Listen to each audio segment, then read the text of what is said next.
ಈಗ ನಮ್ಮ D K Shivakumar ಅವ್ರಿಗೇನೋ ಕಲ್ಲು ಬಂಡೆ ಅಂತ ಅವರೇ ಹೇಳ್ಕೊಂಬಿಡ್ತಾರೆ, ನಾನು ಚಪ್ಪಡಿ ಅದು ಇದು ಅವರು ಡಿಕ್ಲೇರ್ ಮಾಡ್ಕೊಂಬಿಟ್ಟವ್ರೆ. ಐ ಆಮ್ ಸ್ಟೋನ್ ಅಂತ, ಸ್ಟೋನ್ ಮ್ಯಾನ್ ಅಂತ ಡಿಕ್ಲೇರ್ ಮಾಡಿದ್ದಾರೆ.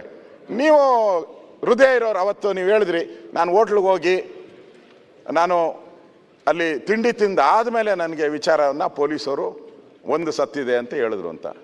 ನಾನು ಮುಖ್ಯಮಂತ್ರಿ ಕೇಳ್ತೀನಿ, ಮುಖ್ಯಮಂತ್ರಿ ಸುತ್ತೂ ಎಷ್ಟು ಜನ ಇದ್ದಾರೆ, ಮೀಡಿಯಾ ಎವ್ರಿಥಿಂಗ್, ವೈರ್ಲೆಸ್ಸು ಎವ್ರಿಥಿಂಗ್ ಇಲ್ಲೇ ಇರ್ತಾರೆ. ಈ ರಾಜ್ಯದಲ್ಲಿ ಒಂದು ಘಟನೆ ಆಗ್ತೈತೆ, 1 ಗಂಟೆ ಆದಮೇಲೆ ಮುಖ್ಯಮಂತ್ರಿಗೆ ಗೊತ್ತಾಗ್ತೈತೆ ಅಂದರೆ ವಾಟ್ ಈಸ್ ದಿಸ್? ಅದು ಸುಳ್ಳು. 1 ಹೆಣ ಸತ್ತಿದೆ ಅಂತ, 11 ಜನ ಸತ್ತ ಮೇಲೂ ಕೂಡ 1 ಅಂತ ಹೇಳ್ತಾರೆ. ಇದು ವೈಫಲ್ಯ ಅಲ್ವಾ? ಇಂಟೆಲಿಜೆನ್ಸಿ ವೈಫಲ್ಯ ಅಲ್ವಾ? ಟೋಟಲಿ ಲ್ಯಾಬ್ಸ್ ಅಲ್ವಾ?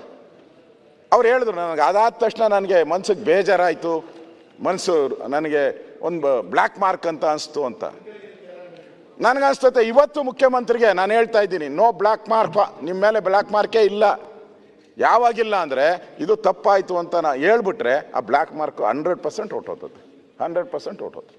ನೀವು ದೊಡ್ಡ ವ್ಯಕ್ತಿಗಳಾಗ್ತೀರಿ. ಹಿಂದೆ ನಾವು ಭಾಳ ರಾಜರು ಮಹಾರಾಜರ ಕಥೆಗಳೆಲ್ಲ ಓದಿದ್ದೀರಿ, ಮಹಾತ್ಮ ಗಾಂಧೀಜಿ ಲೈಫ್ ಸ್ಟೋರಿನ ಓದಿದ್ದೀರಿ. ಅದನ್ನು ಹೇಳ್ಬೋದು, ಏನು ತಪ್ಪಿದೆ? ಎಲ್ಲರೂ ತಪ್ಪು ಮಾಡ್ತಾರೆ. ನಾನು ತಪ್ಪು ಮಾಡಿದ್ದೀನಿ, ನೀವು ಮಾಡಿದರೆ ಎಲ್ಲರೂ ಮಾಡ್ತಾರೆ.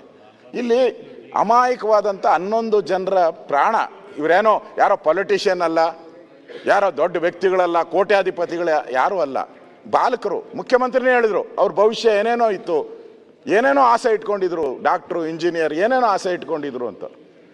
ಆ ಆಸೆಗೆಲ್ಲ ನಾವು ಕಲ್ಲಾಕ್ಬಿಟ್ರಲ್ಲ, ಆಸೆ ಎಲ್ಲ ಕನಸು ನುಚ್ಚು ನೂರಾಯ್ತಲ್ಲ. ಅದನ್ನು ನಾನು ಹೇಳೋದು, ಇಲ್ಲಿ ಪೂರ್ತಿಯಾಗಿ ನಮ್ಗೆ ಕಾಣ್ತಾ ಇರೋದು ಸರ್ಕಾರದ ವೈಫಲ್ಯ. ಸರ್ಕಾರ ಒಂಚೂರು ಮನಸ್ಸು ಮಾಡಿ ಒಂದು ಗಮನ ಕೊಟ್ಟಿದ್ರೆ ಇದು ಆಗ್ತಾನೇ ಇರಲಿಲ್ಲ.